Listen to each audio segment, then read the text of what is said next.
Stairs by the look of that.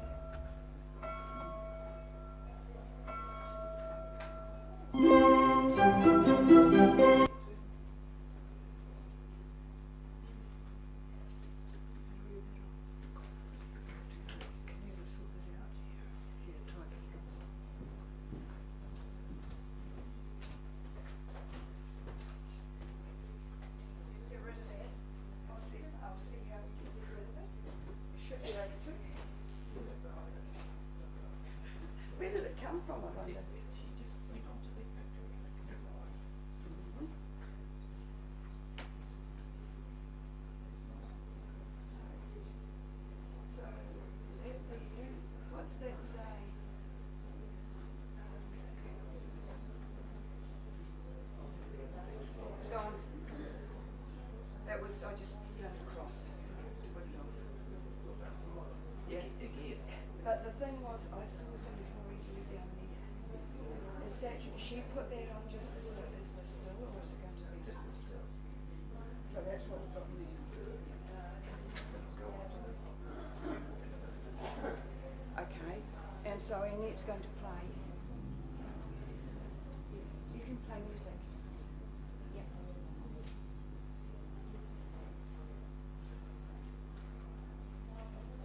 Did she get that Yeah, message? she did. She seemed to, but she can start playing something.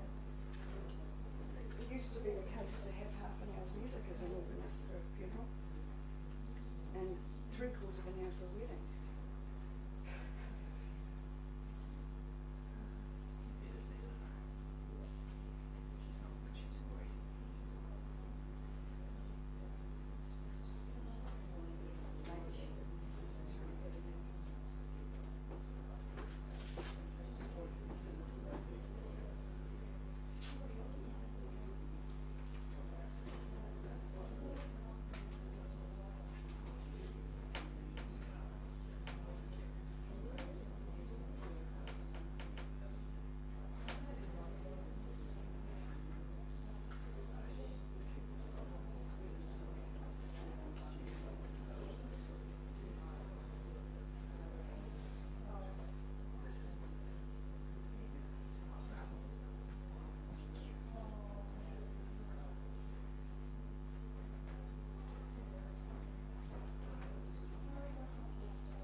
We meet on holy ground, for that place is holy where we meet one another.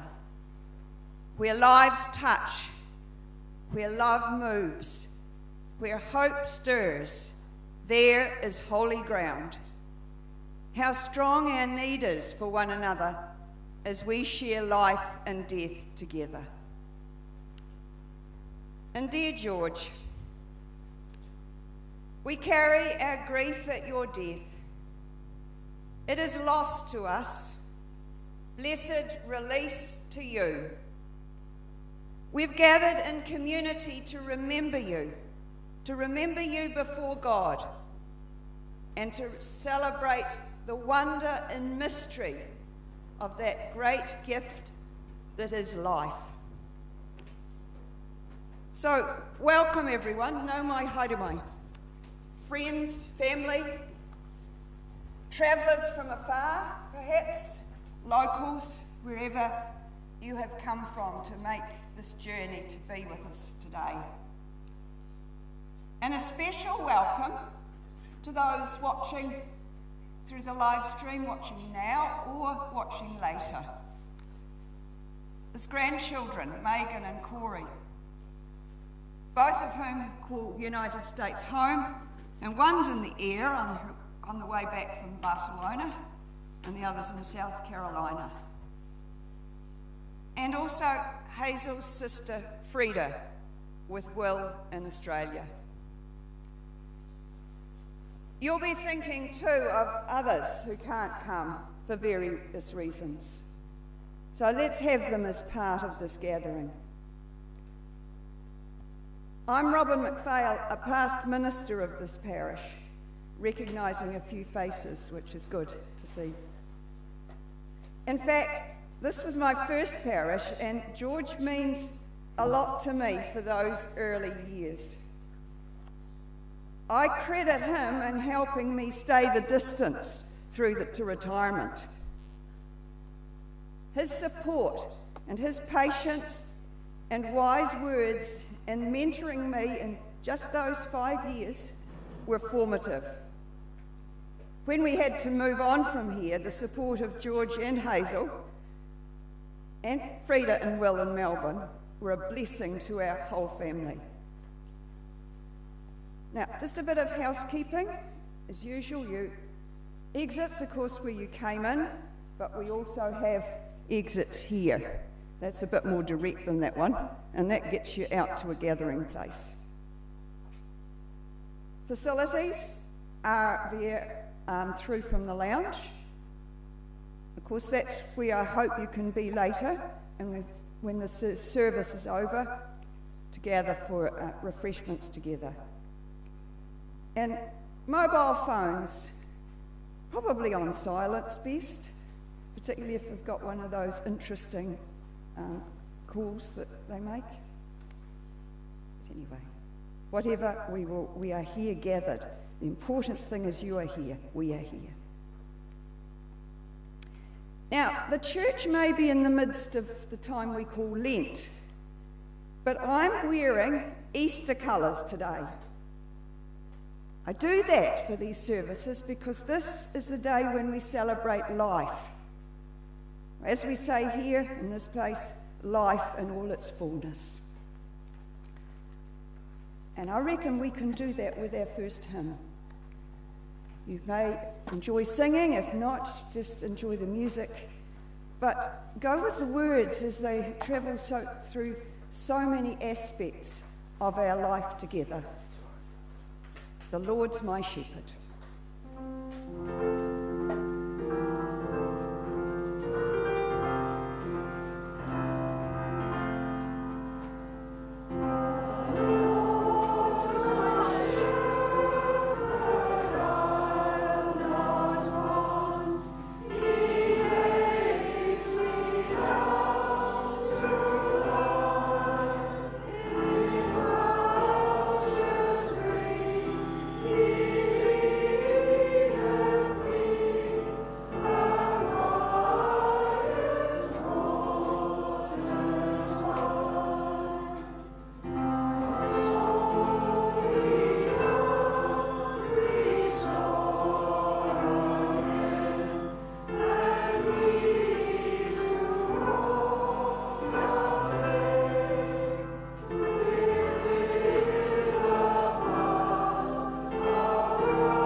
please be seated. And I reckon George would have been impressed with us. Let's pray. Loving God, at times like this, we are vulnerable and fragile. We are aware of the joys and the blessings of human life, while also feeling the pain of loss because we love. We in this family, church, and community have lived for a long time in George's company. We knew this point would come, and yet it's not a simple thing to just carry on. As we hear today words of faith and memories of George, help us to weave together the threads of his life to see the completeness of your gift to us in him. And help us continue the weaving of our own lives so that our fears may be dispelled, our loneliness eased, and our hope reawakened. Grant us peace in Jesus Christ. And the people say, Amen. Alison has a Bible reading for us.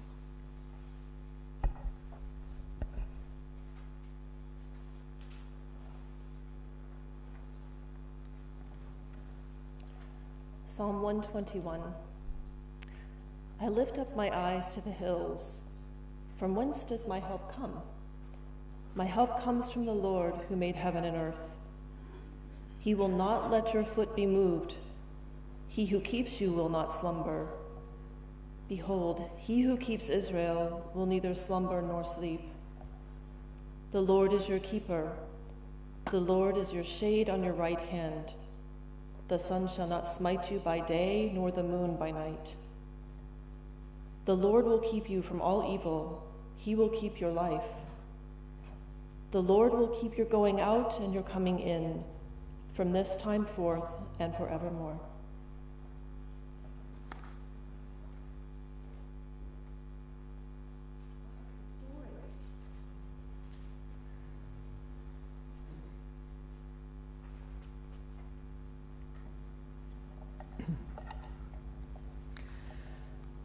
George was born at home on the 12th of November 1926 at Bushy Hill Street, Tapanui, the eldest son of Andrew and Flora Elder.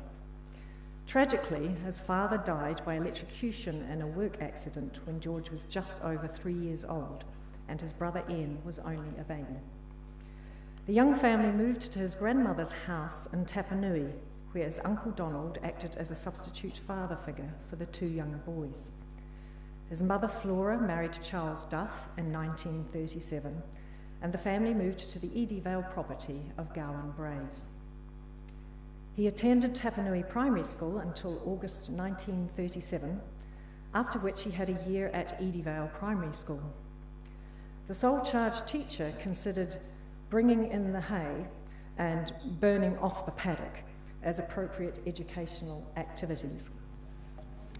The time at Edivale was busy as he helped with farm work on both the Duff farm and his Uncle Donald's farm at Dalby. George attended Arthur Street School for 1 year before attending Otago Boys High School from 1940 to 1944. During this time in Dunedin, he boarded with his two elder aunts, Winbotting and Eunice Elder. In 1943, he was given special leave from school in mid-February to help on the farm at harvest time, due to the importance of food production during the war.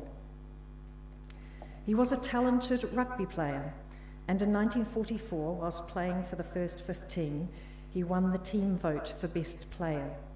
He also participated in athletics and gymnastics. He won an award for the best platoon leader for cadets at school for giving drill commands. During his time in Dunedin, he belonged to the Maori Hill Boys Brigade and attended Knox Church on George Street. In addition, He also played for the Otago sub-union rugby team. In August 1947, following his response to an ODT advertisement, he started work as a surveying cadet with Mr. Eric McGeorge. At that time, it was a 4-year cadetship to become a registered surveyor. Surveying was well suited to George because of his love of the countryside and open-air working environment. However, it wasn't always without risk. Although warned about the real danger of running the long steel measuring tape under power lines, George thought it wouldn't matter if the tape was run out over the telephone wires. To their surprise, he received a significant electric shock. After the fact, they learnt that toll circuits do use electricity to transmit their signal. Survey work took him all across central Otago, often with substantial travel and overnight stays. Some of the significant projects George worked on were setting out roads associated with the proposed smelter at Tiwai Point, marking out the 400-yard track for the New Zealand Speed Skating Championship at the Mannaburn Dam. The ice thickness was such that it made the surveying team extremely uncomfortable when the ice cracked during the measurements, unsurprisingly. Laying out the O'Neill Crescent subdivision. This proved a real challenge as it involved both the subdivision and the engineering design for the road, as well as a significant amount of blasting due to the rocky terrain. Road layout projects across the region, including a high-level road alongside Lake Hawea, new road boundaries for the entire distance between Ophir and Ida Valley, and the new Cromwell Gorge Road. It's not so new anymore now, is it? The largest rural survey was the subdivision of the Moa Flat Run into smaller units for returned soldiers after the war. This took weeks for 3 of them to complete. George was engaged in setting out the Bannockburn Bridge that was built to replace the original suspension bridge across the Kawaro River. They were contracted to measure the distance remaining between the partially constructed bridge spans projecting out from each bank so that the centre span would fit.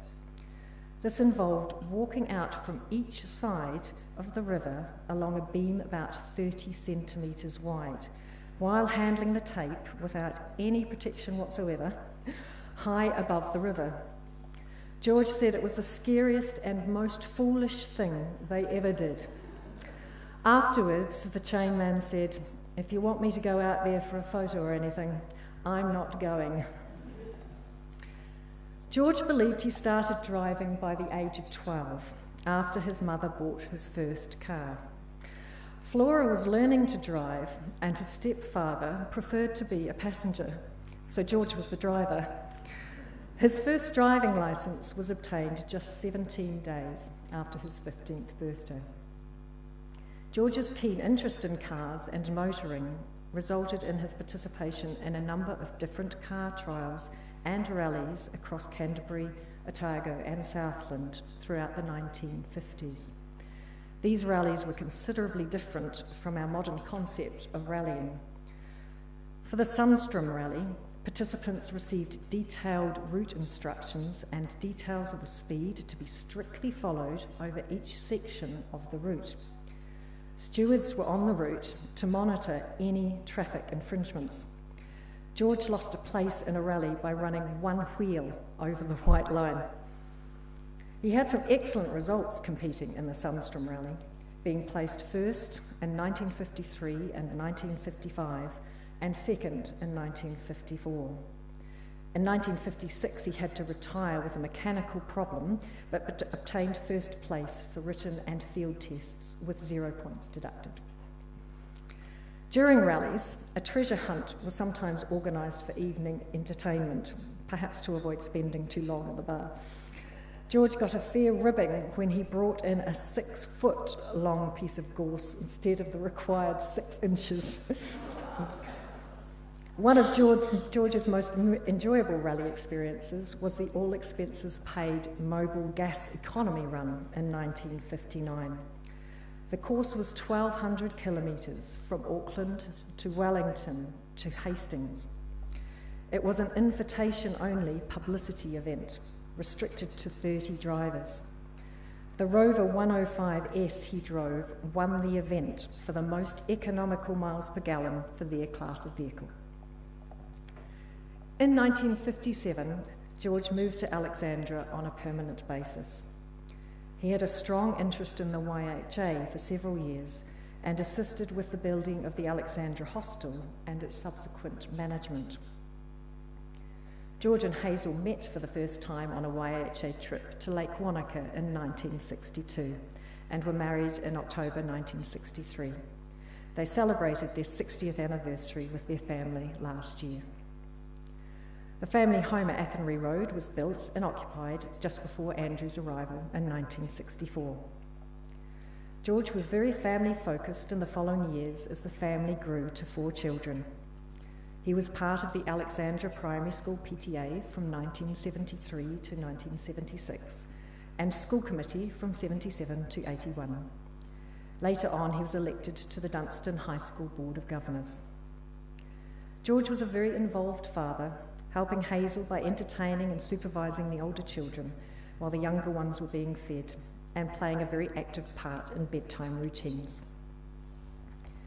As George had been a successful athlete at high school, he encouraged his family in this sport and helped out at club nights at the Alexandra Athletics Club over the years. His plan for marking out a 400-metre athletics track can be viewed in the lounge afterwards.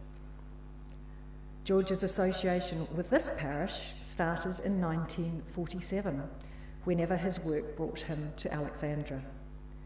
In 1957, he was appointed to the Board of Managers, and in 1960, Reverend Tom Hay ordained him as a church elder. He served in this capacity conscientiously until he resigned from active service in 2016, after 56 years. Once he settled in Alexandra permanently, George became involved with Boys Brigade by assisting with the local company and ultimately taking over as captain for several years. His service on the Buildings and Works Committee involved him in the work on the Fox Street manse, now sold, the church lounge and its extension, and other odd jobs, such as climbing a ladder holding a long pole to open the ceiling vents above us. On one occasion, George and the minister were busy chasing birds out of the church a few hours before a funeral was due to start. George was a parish council clerk, a presbytery elder and moderator, a synod representative, a member of the minister's support committee, and joint regional committee on church union. Alongside his dedication to his family and service to the community over the years, George also found time to plan and execute a number of DIY and build projects on the property. He finished the interior of the house by concreting the basement and adding in further rooms, added concrete paths around the house, removed a stand of larches to construct the skyline double garage and subsequent concrete surfaces, added an extension to the north of the house, completed ongoing upgrading of the exterior and interior of the house, and most importantly, constructing many bookshelves for the many books. In retirement, George and Hazel delivered Meals on Wheels to local residents for many years.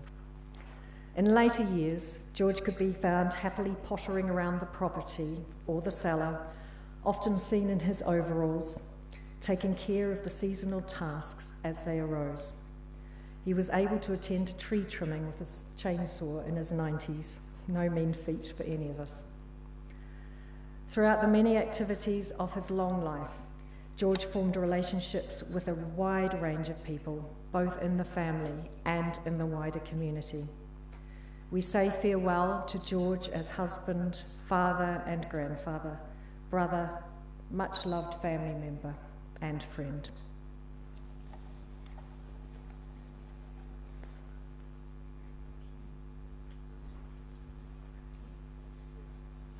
Thank you, Ruth. Brother, sister, let me serve you. Chance for us to sing again, and a chance to actually get a really good sum up of what we'd call practical Christianity. Very much a common ground for me in relation to George. So let's stand and, as I say, sing if that's your thing, but enjoy the music if that's the way it's right for you.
Tributes and recollections. We begin with a friend, Helena. Is it? Oh, the reading at that point? Sorry, Helena, we're going to put the reading there. Yeah, that's right.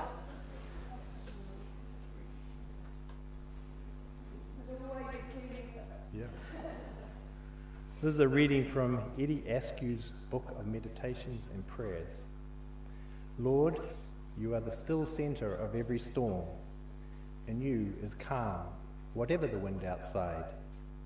In you is reassurance, however high the waves. In you is strength, however contrary the tide. I put myself in your hand.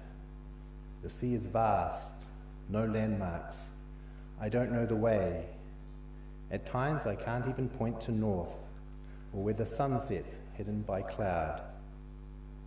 But I'm content to leave the navigation to you, to meet the unknown, to find, if not new continents of faith, at least an island or two, knowing that in spite of storm strength, all shall be well.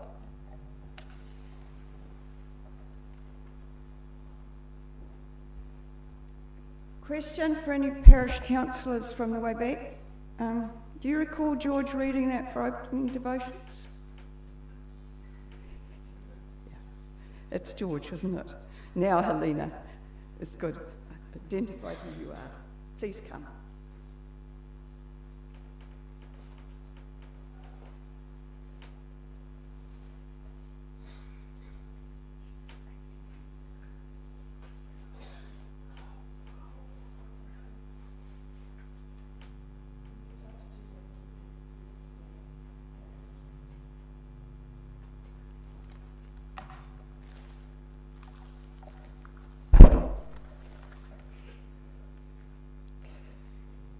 Hazel and family.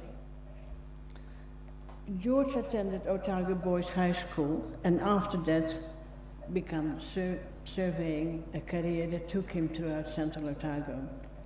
It was while surveying the region that George got a feel for the travels of history, like gold mining, gold growing, fruit growing, water races built by Chinese, all that left throughout the countryside.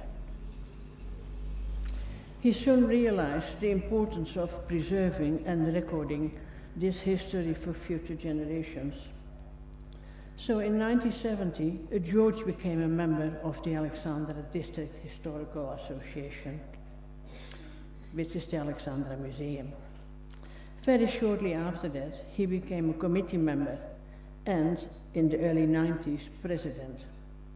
At that time, George saw the necessity of a bigger museum combined with an information center. Well, that took years of talking, fundraising, and so forth and so forth. But in 2005, he counts the opening of the new museum by Dame Sylvia Cartwright as one of the biggest things in his stories with in his role with the museum. It was indeed one of the highlights. In 2006, George officially resigned from the association and became a well-deserved life member. He deserved that.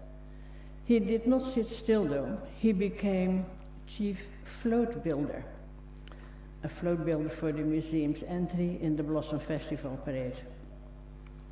I think there were about more than 20 floats to enter, and we became fourth.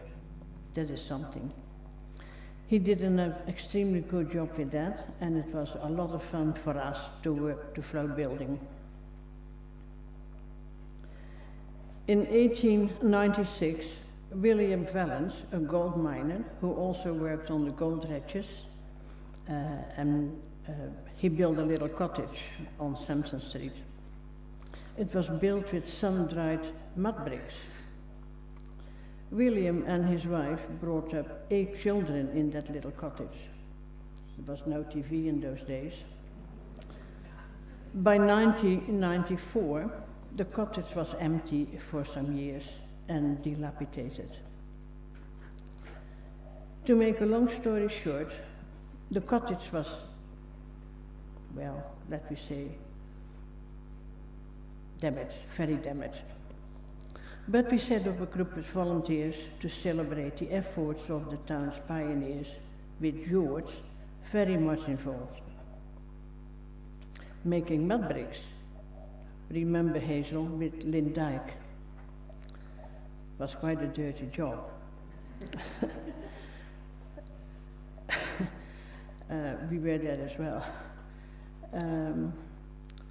A person of Alexandra had an old mud brick garage and he wanted a new garage. So he asked us, would you like to have the old mud bricks for the cottage? Oh yes, we said we would. So a group of us with George, we nicked down the old garage. It was mid-June, 2 below zero. What do you do to keep the history alive, eh?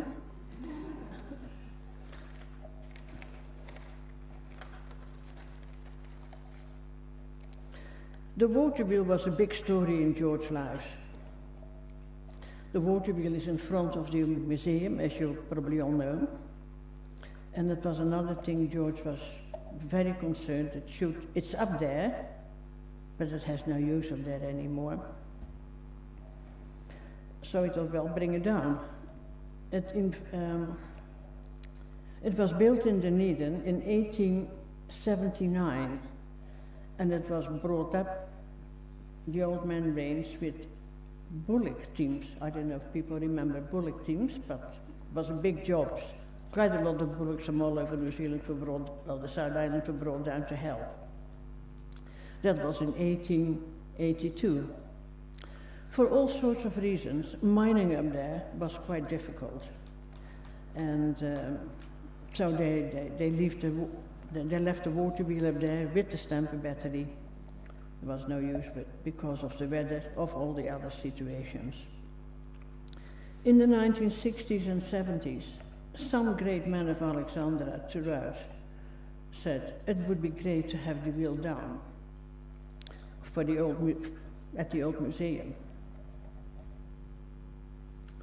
The gold mining history was a big part of George's life. Up there, the wheel had no use, as we just said, and you see, it took years to break down the water wheel in pieces, which George was involved with. I brought a little book with me, which is in the reception for you to have a look at. And anyway, one day George walked ahead in a swampy area to find a safe crossing for the Land Rover. In those days we had old Land Rovers, you probably remember, 50, 60 years, 70 years ago. He did that. Anyway, he stubbed his toe on a bottle of beer. It had been lost a couple of years earlier by some deer stalkers. But 2 years in the sun and the show, it had not impaired the contents, we were told, according to the expert who dispatched it.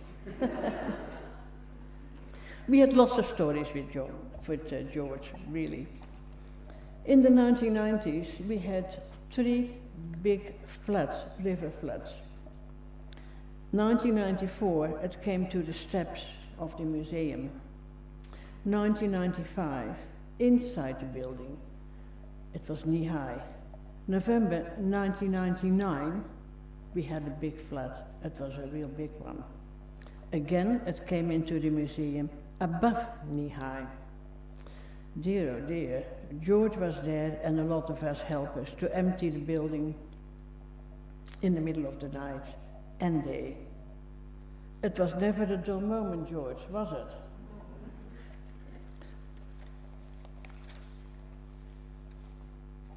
I was asked to make this story a little short.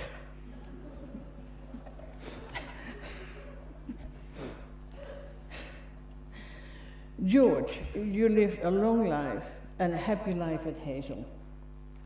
And you did some amazing stuff throughout our country, throughout our little community, the museum especially.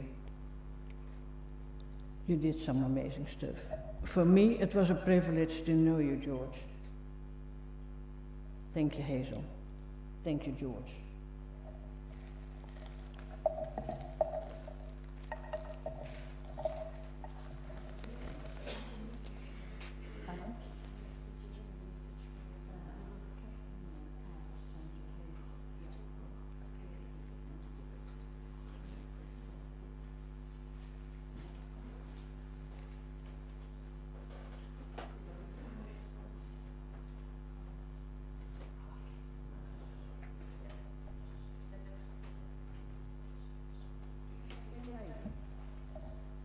For the memories from the heart, I should say.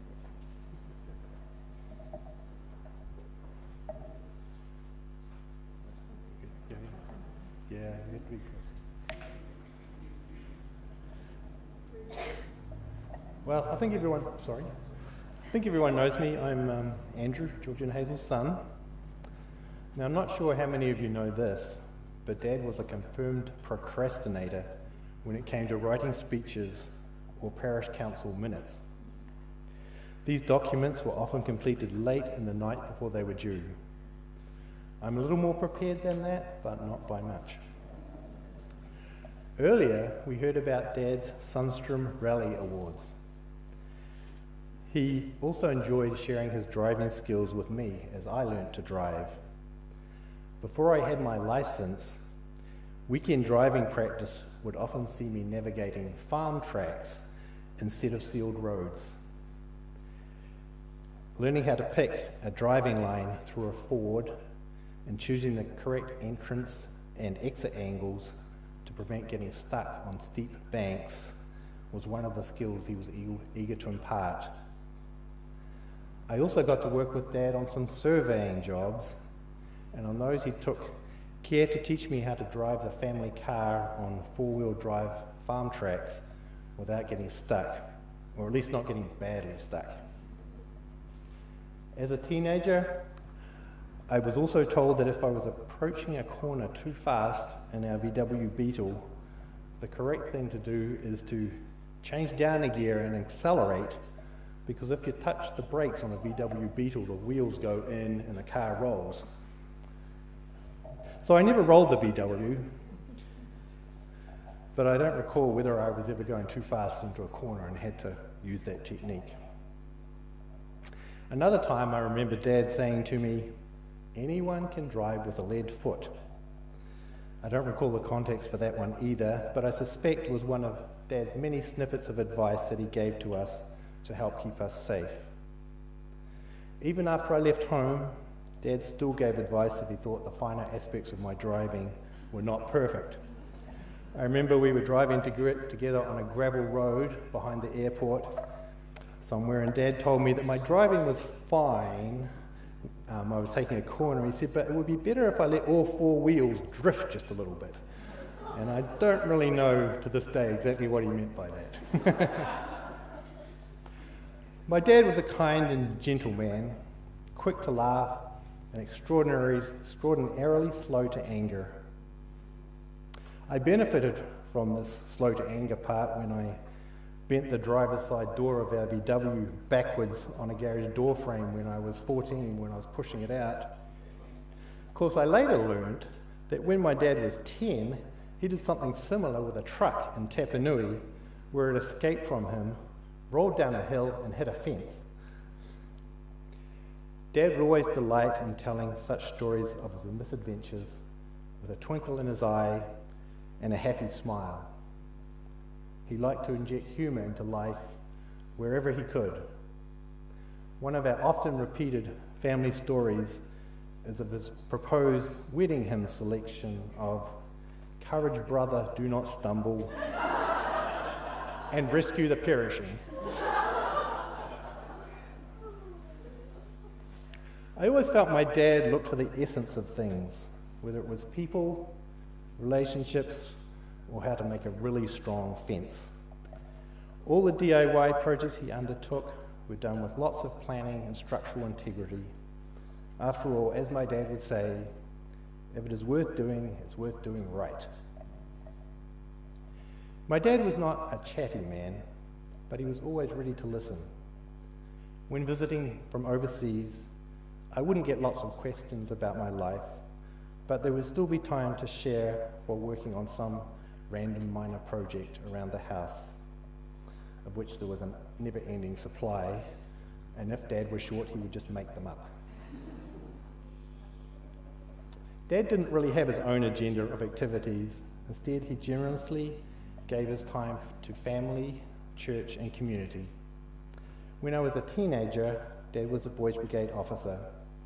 He joined the Boys Brigade on many overnight hiking trips, and I recall we had a different mile measurement, or he had a different mile measurement than the rest of us.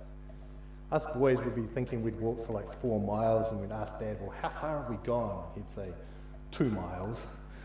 So we learned on those trips that miles were longer than we thought they were. I always felt Dad was there to support me in my life and that he had my back. One Easter, I was with a small group of Boys Brigade boys, and we were hiking in the Nobbies Range from behind the clock towards Roxburgh. There were no adults with us on that trip. The weather deteriorated, it started raining, there was low mist, it was hard to navigate, and it got cold and it started to snow. Prime hypothermia conditions. The parents in Alexandra were getting concerned. Les Emerson, the Boys Brigade captain, took up a small plane from the Alexandra airport to look for us. Dad contacted a farmer in Roxburgh and got permission to drive on the farmer's land to come look for us. Meanwhile, those of us hiking were getting colder and debating getting off the windy ridge we were on and down into the valley for some shelter where we could brew a hot drink. While we were debating what to do, who would appear out of the mist but Dad and Christine, who was along to open gates. We were very relieved. As well as making sure we were safe, he arranged a dry place for us to sleep in a woolshed that night. Dad taught me a lot by the way he lived his life.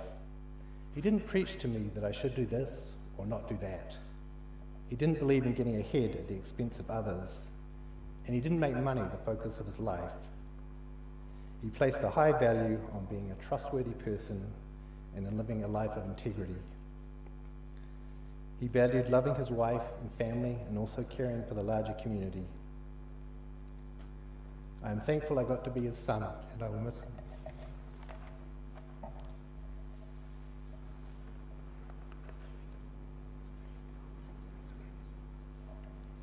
Hello, I'm Susan Elder, the second one in the family. You've already heard that Dad was a very involved parent when we were young. One of my favourite things was the bedtime story and song routine. When asked to sing something, Dad would always sing a song that started off with the words, "Once there was a girl called Susan." It would continue with made-up lyrics about the activities of that time, and it was always sung to the tune of "Way Down Yonder in the Pawpaw Patch." We were encouraged to help out with jobs around the place from an early age. When the basement internal structures were being built, Andrew and I were given hammer and nails and an offcut of wood to practice our hammering. At the age of 2, I had already learned from Dad that the purpose of having pockets in your trousers is to have a place to keep the nails. Dad was incredibly even-tempered and never raised his voice to any of us. He would only sound slightly exasperated at most. One occasion that happened to me was when I was unaware there was an out-of-control garden bonfire happening on the vegetable garden at the back, where Gran was fond of burning the garden rubbish. Dad asked me to run and turn on the front hose as hard as it would go. My response was not the one he wanted, and he said, "If I ask you to do something, just do it, and don't stop to ask me why." As Andrew said, Dad was a person who always carefully considered the best way to do something before starting any activity.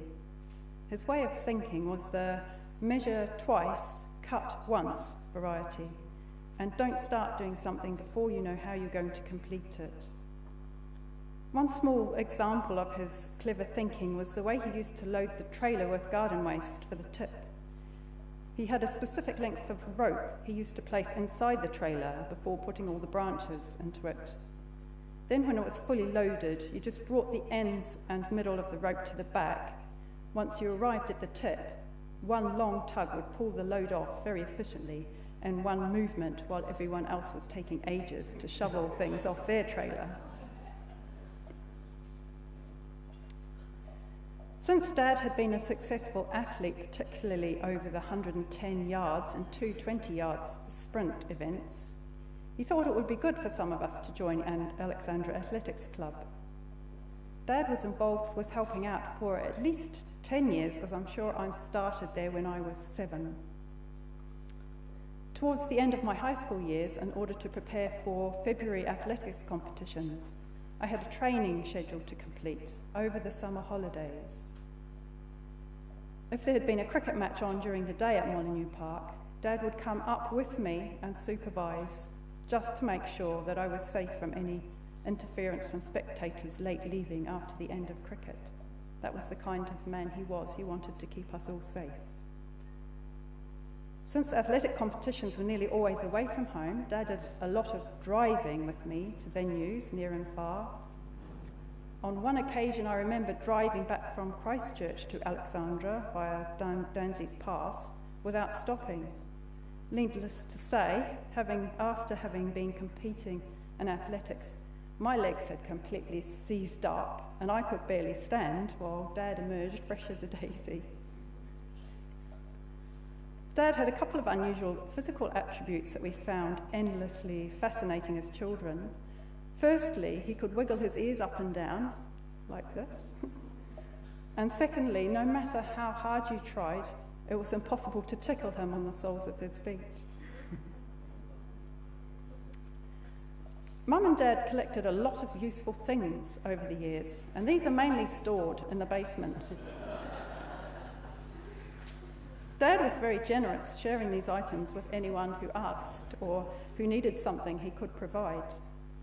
I came home from the UK one time and mentioned that it was impossible to find a good egg beater in the regular kitchen shops over there.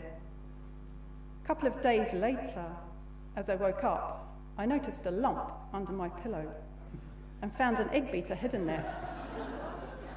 I carried it up to the breakfast table with a big smile and a thank you ready, but there was much hilarity when Dad said, You mean you've only just found that? As I had slept on it for 2 nights without noticing. More recently, when Mum and Dad had a couple of big garage sales, someone wandered in asking if there was a pair of hedge trimming shears in the sale. There wasn't, but as Dad thought there was a spare pair in the basement, he went and got them and simply gave them away. Dad was always appreciative of all the things people did to help him, big or small, and you would hear him say thank you dozens of times every day. He was that kind of person who really noticed what you were doing. If it was an outside job, he would be out helping, or on earlier days, leading the way. There was usually also an instruction to take a bit more off, especially more recently when Dad was not able to do all the garden work on his own. I hope these stories have illustrated the wonderful man and father we have had the privilege to know. He was strong yet gentle, loving and kind, considerate of others, endlessly patient, wise and thoughtful, tolerant and non-judgmental. In our early years, he held us by the hand and showed us the path to follow, then stood back and waved us goodbye as we set off on our own life journeys, near and far. Now it's time for us to say goodbye to you, Dad. Goodbye, and the biggest thank you for everything you did for us.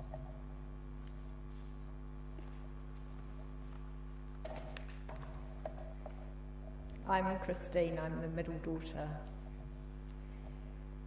I've said and threatened that I would devote a minute of this to every year of Dad's life. Buckle up.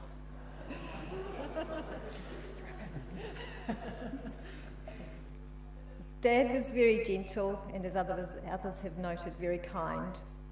And those of you who have met him will also be aware of that. I've never seen my father angry, which I think is pretty extraordinary. As noted by others, his love was mainly expressed in his actions. When I sprained my ankle at primary school, I had the fanciest homemade crutch, a really nifty strong bolt for the handle, constructed with love in the basement. The basement has housed a treasure trove of items over the years, and Dad has spent many, many hours on his well-stocked workbench, often able to produce something that was useful for pretty much every occasion. As you may have seen, there have been many, many photos of Dad in cars, behind cars, under cars.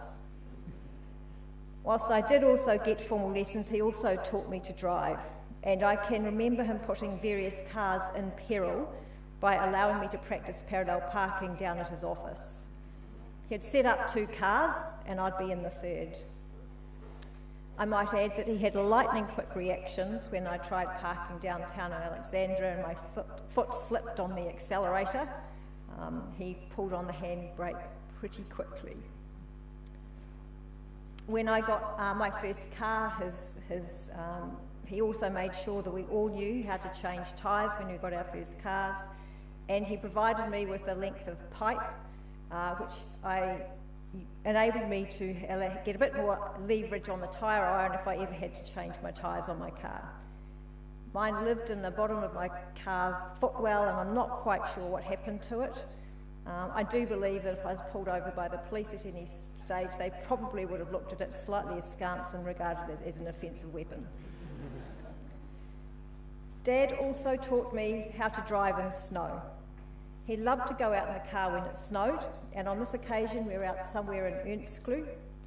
I learnt that when you brake hard, it doesn't matter what you do with the steering wheel, the car will just continue in a forward direction. It's a very salutary lesson on the effect of momentum on a slippery surface. At one stage, Dad had a Datsun 260C. It was getting a bit old and some of the rubber was perishing, and as a result, one of the front doors wouldn't close properly.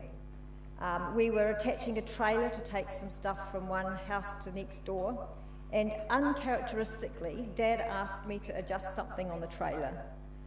I realised why when I noticed that he had the doors held closed with a piece of rope tied between the inside door handles and knotted across his lap. He was tied in place. That car was sold shortly afterwards, as is Wearers. Driving also took us all over the countryside around Alexandra. We had a family outing over Old Man Range with the intent of coming down through Carrot Town into Bannockburn.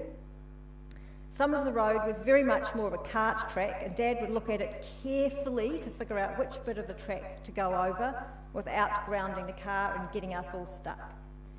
If it was particularly difficult, mass exodus from the vehicle was required. To be honest, looking at the road we were about to traverse, I was actually quite happy to be out of the vehicle and walking for a bit. The sign we found at the bottom said 4-wheel drive only. We're in a Ford Cortina. His field work would also take him all over the countryside, and he would often come home smelling of thyme. And I remember him sitting on the sofa, removing biddy bits from his socks before putting them through the wash. Occasionally, Dad would be left to look after us if Mum went to visit relatives. While significant efforts were made, the porridge was just a little lumpy, and the salt was sometimes missing. Dad was no gourmet cook. We did not starve, however, even if the diet was meat plus peas, carrot, potato, peas, potato, peas, carrot. Dad's unique approach to housekeeping extended to ironing. I think he figured out that ironing was just a matter of heat and pressure, and that these two elements could be provided by folding the washing, placing it on a chair and sitting on it. Moving through his 80s and 90s, I would ask Dad to construct a list of jobs for me to do when I was visiting. We'd often set off outside doing various tasks on the section. As time went by, some of these became a little bit more difficult, but he still managed somehow to paint the trailer using a system of pulleys to lift it onto its side. He also embarked on trimming the walnut tree shortly before his 90th birthday. He had a ladder that took him to nosebleed heights. I foolishly suggested that it might be safer to have the ladder in the middle of the tree with some decent-sized branches around for support. I meant mainly that I might be able to do it for him, but he disappeared up the ladder in the tree. You could all only really see him by his blue overalls and the exhaust from the chainsaw. He was also a very keen observer and would often look at goings-on in the neighbourhood. He would often have a catch-up and a chat to the neighbours, sometimes in the middle of the cul-de-sac, where Mum would often observe him from the kitchen window. His desire to help spread to our various houses when he came to stay. In his 80s, he got himself into a little trouble with Mum for climbing onto the roof of a very rickety carport roof at one house I lived in. And another, he was very helpful in doing some DIY with my new cordless drill, which I'm ashamed to say has not seen an awful lot of use since Dad used it quite a few years ago now. Most recent memories of my father relate to his battle through falls and pelvic fractures. During recovery, he always had a desire to help and do what he could not to be a burden. He quietly pointed out to me that it was good for him to get up and get his own cup of tea. He would continue to help Mum with the dishes until quite shortly before he left his home. I would sometimes, though, get unscheduled FaceTime calls from him and Mum to demonstrate his war wounds from yet another fall. Even with his failing health and diminishing memory, he would still enjoy living in the home that he built. He commented to me once that he liked his house and the property around and liked being somewhere familiar. Whilst he was sad to have to move out of his home, he accepted it with dignity and grace and made friends in his new home. He joined in activities there and was said to have been prepared to go to the opening of an envelope. His memory by this stage was not exactly what it used to be, and he would sometimes struggle to find the right word or phrase to express himself. When he fell getting out of bed, he had a smash, and once when he had something he wanted to say to me and couldn't quite get the words out, he said, "My brain is dry." This is perhaps the most apt description I've ever heard for memory problems. Everyone here will have their own memories of George. We have a family snapshot. His love was manifest for us in his care, his patience, his actions. George Robertson Elder a long, full and multifaceted life. He will be greatly missed.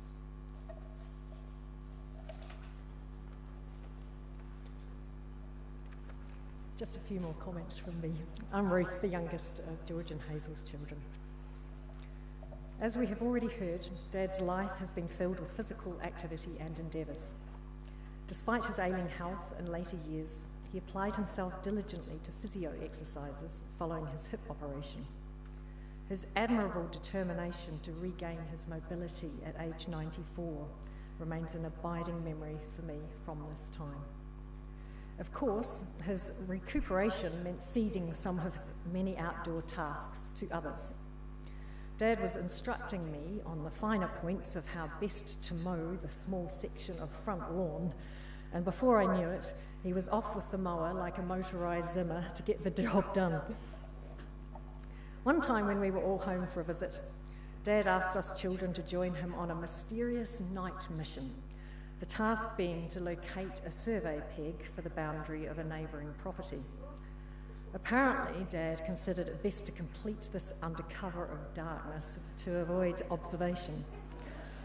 Armed with a sawhorse, shovel, measuring tape and torches, we crept about under a beautiful starry sky to locate the peg from Dad's memory. He beamed with success when it was found. That brought home to me how much this local area was embedded into Dad's life and memories. I am so thankful that he was able to spend all his remaining days in Central. Dad was a very empathetic person. I found his consistently calm demeanour to be a wonderful balm to some of my own less calm moments. He spoke of his belief that it was best to be kind in your communications with others, and that unkind words or thoughts should not be articulated. His care for friends and family was shown through the years whenever Mum and Dad planned trips, as they made the effort to visit various relatives and connections in person as they passed by. Of course, no trip with Dad was without some plan to follow the road less travelled. I was a little concerned when Mum and Dad set off to pick up a hire car from Durham in the UK, travelling to meet up with Susan some distance south in England. Dad had already seen me go around a large Glasgow roundabout twice, trying to get to the correct exit, after which Dad quietly quit. So that's how that's done. I should not have been worried. By all accounts, Dad found a way to travel across England on all the A and B and single track roads amongst the countryside and animals and felt quite at home. He was nearly 75 at the time. On another occasion, I persuaded Mum and Dad on a caravan trip to the Catlins and back through Southland. He planned the route for the first day to wind through some of the East Otago hills and gravel routes until we were temporarily stopped at a section with significant erosion.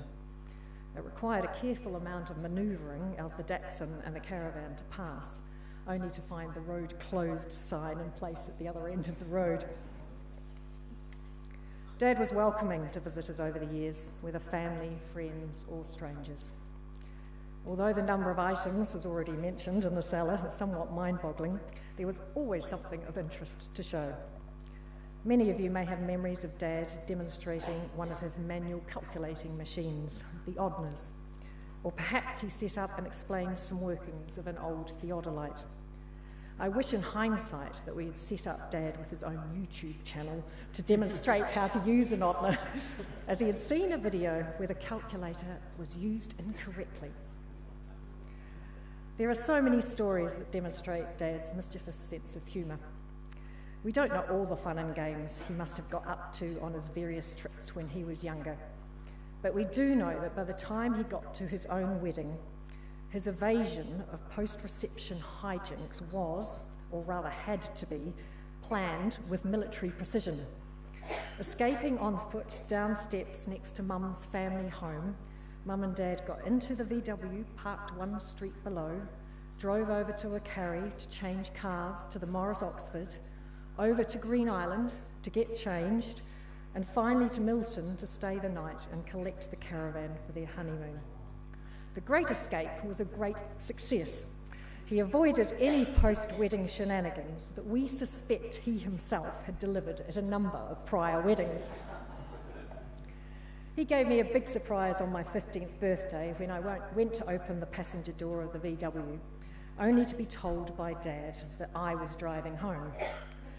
That was a higher risk plan than he anticipated, as I almost didn't make it around the 90-degree corner at the Gobble and Go, and he hadn't told me how to bring the car to a full stop. The garage door thankfully survived intact. Dad didn't like Brussels sprouts. When he spied a bag of sprouts on the kitchen bench one time, he thought he'd fast-track them straight into the pedal bin. It was only when threatened with Brussels sprouts for a week that he sheepishly extracted them out of the rubbish. Another time, my friend Begida and I were unsuccessfully colouring icing for Dad's birthday cake, insomuch as the colour was turning to an awful and irreversible reptilian green, and we were in stitches about it. Then we glanced over to the table to realise that Dad had quietly left the room and returned wearing ear protection to block out our noise. Our Dad was a great dad, and we all loved him very much. He wasn't one to speak of deeper feelings very often, but at later family events he made the effort to specifically acknowledge his gratitude and love for Mum. Mum, on behalf of us all, and I'm sure in absence of Dad being able to do so, thank you for all you have done for Dad through your married life, but particularly in the last few years. It is in no small part due to your loving care that he lived such a happy and long life. Thank you.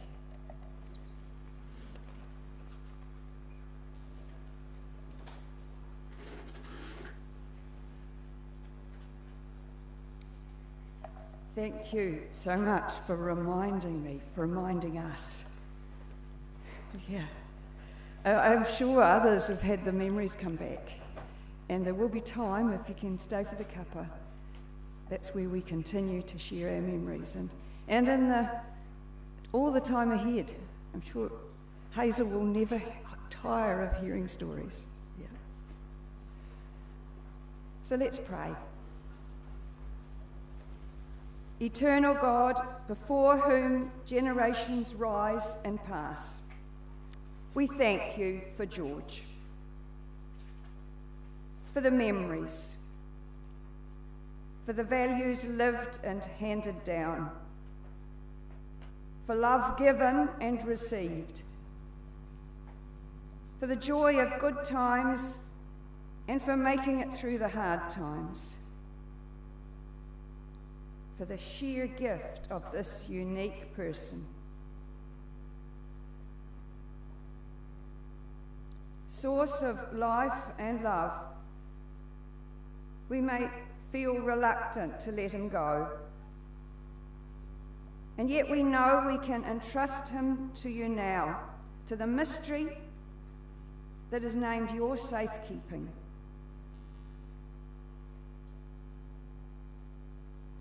As we do that, we pray for George's family, for Hazel, Andrew and Alison, Susan and John, Christine, Ruth, Megan and Corey, Cecil, and for all who feel this loss the keenest. And for all of us confronted again with the fact of our mortality and with old griefs reawakened at this time, we ask for serenity to accept the things we cannot change, courage to change the things we can, and wisdom to know the difference. Give us the unshakable knowledge that there is nothing that can separate us from your love made visible in Jesus the Christ.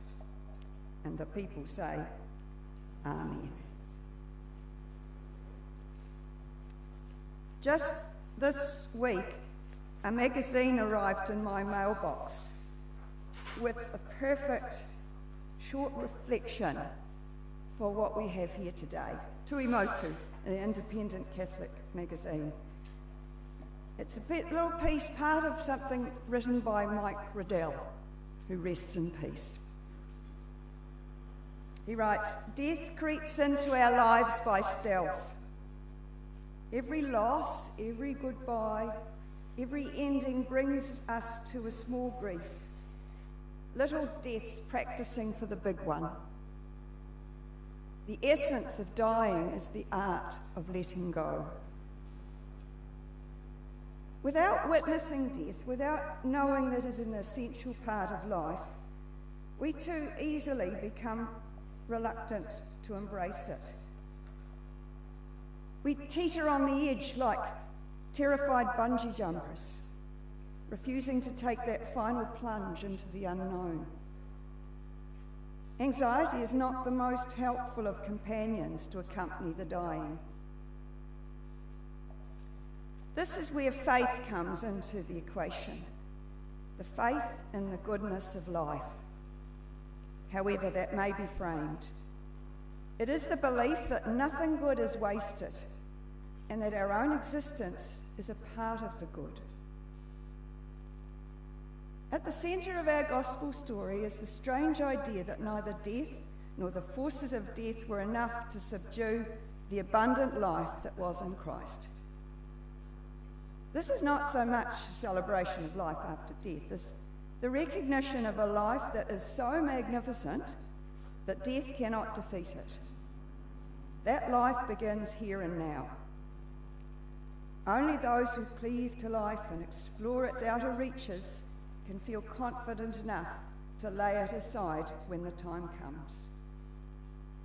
Leaping into the mystery of death comes more naturally when we have learned to trust the everyday goodness of life. The final transition is the most demanding of them all. It bids us relinquish our hold on what has seemed so substantial and to do it with gentle confidence.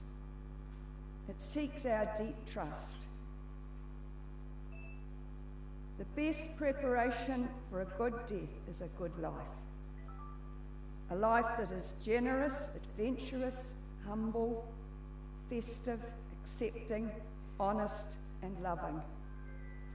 Perfect love casts out fear. We may not know how we will die or the consequence of it, but we can have ultimate trust in the one who has allowed us to experience life. We travel only deeper into that mystery.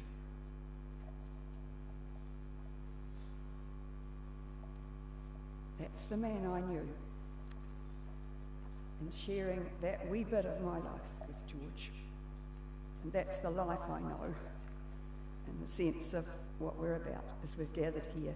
And Colin Gibson has put it beautifully, and that's what we're going to sing now. Nothing is lost on the breath of God.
committal, which will happen right here in a moment, we'll be moving out to the hearse, and the family will be taking a moment there, a short time together, and after that you'll be invited too to come up and say your final farewell to George as you wish.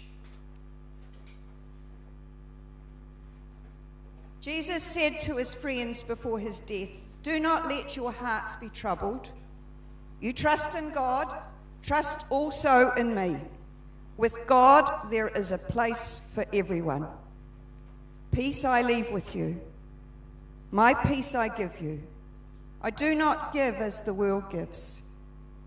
Do not let your hearts be troubled. Do not let them be afraid. For this is the task before you. Love one another as I have loved you." We have entrusted George Robertson, Elder, to the love and faithfulness of God. And so we commit his body to be cremated, to be one with the elements of the good earth, earth to earth, ashes to ashes, dust to dust. We do this with deep reverence, knowing that we say goodbye to a unique and beloved person, but also with the confident Christian hope of light and life shining through the darkness of death. O Lord, support us all the day long until the shadows lengthen and the evening comes, until the busy world is hushed, the fever of life is over, and our work is done. Then in your mercy grant us a safe lodging, a holy rest, and peace at the last. Through Jesus Christ our Lord, and the people say, Amen. And some words from Joy Cowley, and this might be to you, Hazel, from George and the rest of us. It could be from George to all of us. It's probably to one another. God bless you, my friend. May the seasons of your life be held in love. May your winters be short and your summers long. May smiles pour upon you warm like the sun, and may your tears refresh like the rain. May your garden flower abundantly, sweetening your neighbourhood, and may your roses always bloom larger than their thorns. God bless you, my friend. May your wisdom increase like a deep-rooted tree, and may peace always nest in its branches to sing to you above the noise of storms. May you always see yourself in God's plan for a blossoming earth, and may the fragrance of your truth be celebration for all. God bless you, my friend. So now, for us the living, it is time to leave. May the love of friends, the radiance of memory, and hope for abundant life fill us all with strength and peace, that we may greet the breaking of tomorrow's dawn with praise and love for one another. Go in peace, and may God's peace go with you.